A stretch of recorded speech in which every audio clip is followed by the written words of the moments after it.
Assalamu alaikum, brothers and sisters. Alhamdulillah, I begin in the name of God. This is a very short sort of a lecture. It is covering a lot of time and space of the Islamic history. I don't know how to do it in 15 minutes. I hope I can, but I wonder if it's possible. So there's going to be a lot of sweep over the historical period throughout, and mostly there will be no time for giving any evidence for what I'm saying. That have to probably wait for another time or another maybe written discourse.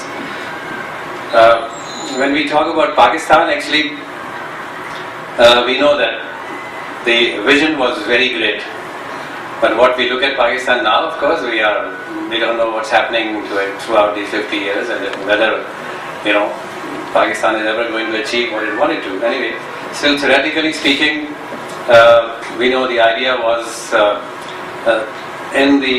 before Pakistan was created for a long time in the minds of some people like Sir Sayyid or Iqbal, and finally they gave it to Jinnah.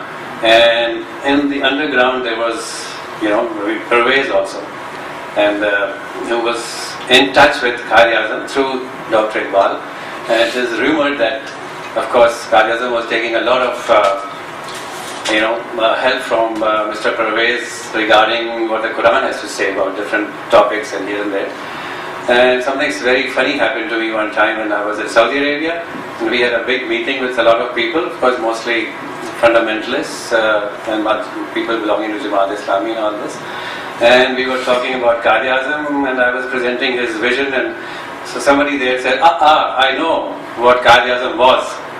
He was not a secularist, maybe he was not a fundamentalist, but actually he was a Parvezi.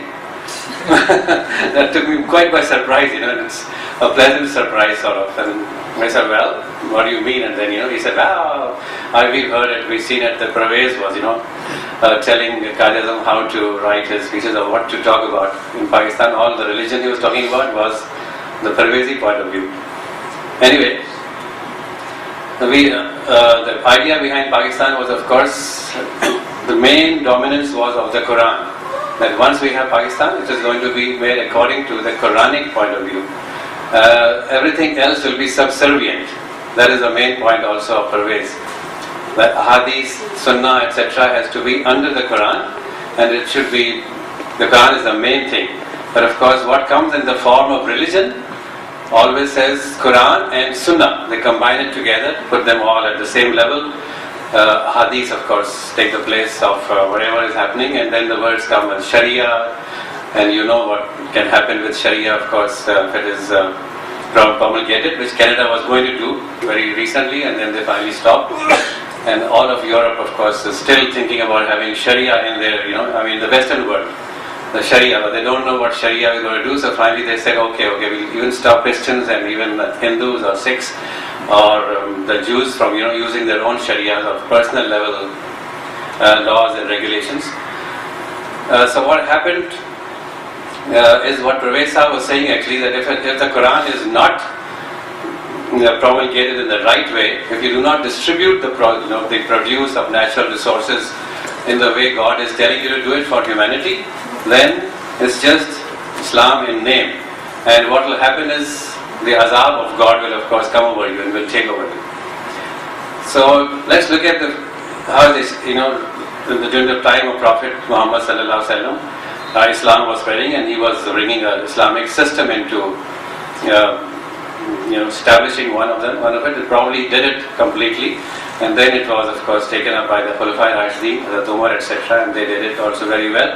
But after a little while, it went into the Caliphate was actually a kingdom of Umayyads and then later Abbasids. So about for 600 years, things were happening that were absolutely anti-Islamic. They were really very, very powerful kings, all the Abbasids, and they manipulated Islam and all the people around and all the mullahs and all the, of course, whatever high category ulama ikram were available were also either against them or working where they had no power to do anything. So the kingship seems to be the golden period of Islam according to the Western people. But you see it slowly coming down. Spain was probably occupied by Muslims. For a while maybe we were beneficent, but after some time it was all for us, everything for the kings. And they were making places like Al-Hamra. If some of you have seen Al-Hamra, and people say if you haven't seen it, you're not living actually. You're not aware. So everybody is encouraged to go and see what Al-Hamra was made by the Muslims, that final retiring or defeated king of the Muslim nation. He was running away and he was making this Al-Hamra. It's really beautiful. And then they were destroyed completely. The Muslims were thrown out of Spain by the Christians, and the crusade started after that. Of course, the Christian in 1095 they started the first crusade, and then it went on for another 800 years, defeating Muslims here and there. Even Salahuddin, who is famous as a big hero, he was actually finally defeated by Richard the King, lion-hearted king of the Christian kingdom. But that's not all. The Abbasids are famous as spreading the Islamic government all over the known globe. In 1258, they were completely routed and destroyed. The Baghdad of that time was completely finished, where they had their headquarters by whom? Simply unlettered people, tribal people from the north of Russia called Mongols. They came down, as hordes and destroyed Baghdad totally, completely. They said even in one day it was completely destroyed. And the Islamic kingdom was finished. There was no more caliphate, no more Sharia, no more anything. Finally, these people also went to China, they even went to Iran, they went everywhere. And they sort of missed the Western world at that time because they were not very well developed.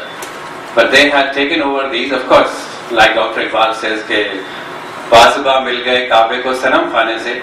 Finally, these people, these Mongol hordes, they turned to Islam and they accepted a very crude style of Islam itself, but they were anyway called Muslims. One of their